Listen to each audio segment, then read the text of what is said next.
Good morning सब बैठो। आज बहुत ही खुशी की बात है। क्या सर?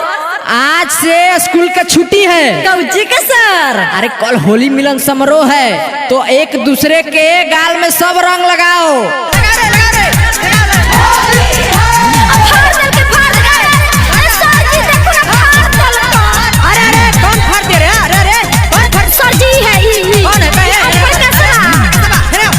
अरे आप भी ना बोले थे सर की होली खेलो।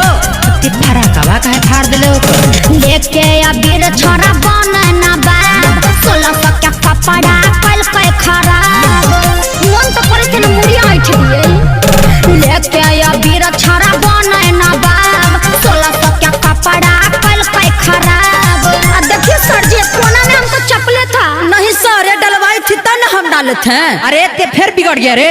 ए राहुला रे डंडो धरो तो। ये सर सुनिए ना, माफ कर दो सर जी, सीधा डाले थे चल गया गलत रूट में। झूठ बोल रहा है सर जी।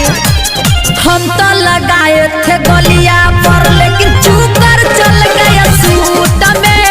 हम तो लगाए थे गलिया पर लेकिन चूकर चल गया सूट में।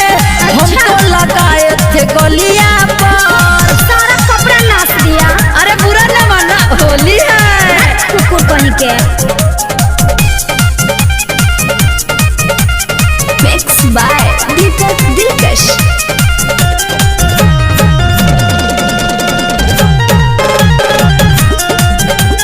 तोरा फुसला बात में पहिया से करे कराई आ रंग लगावे के बहाने अपन दिल कोई रूप दिखाई। सर जी इसको बांध के मारिए। सर जी छाती पीट के मर जइबै, उठाबै छौड़ी अफवा कर दो बाबू मैया के सतुही दमहू हो गवा।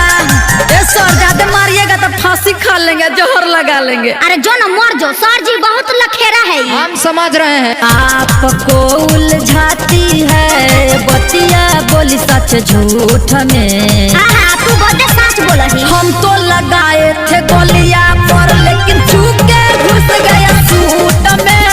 हम तो लगाए थे गोलियां पर लेकिन चूके घुस गया सूट में। हम तो लगाए थे गोलियां पर। जे तू काम करेंगे ना तेरा भगवान माफ नहीं करता।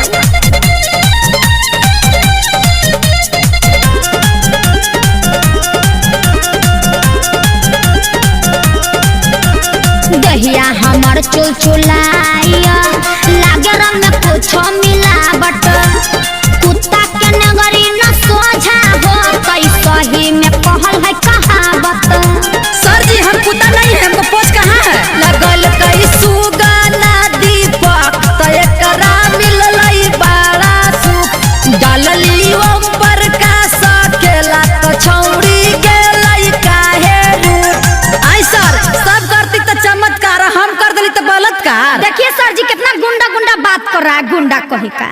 रमन बिहारी बिल डरवा के गिरल कई छौड़ी फूट में। हाँ तो अभी पिकही तब पता चलता। हम तो लगाए थे गोलिया पर लेकिन चल गया चूकर सूट में।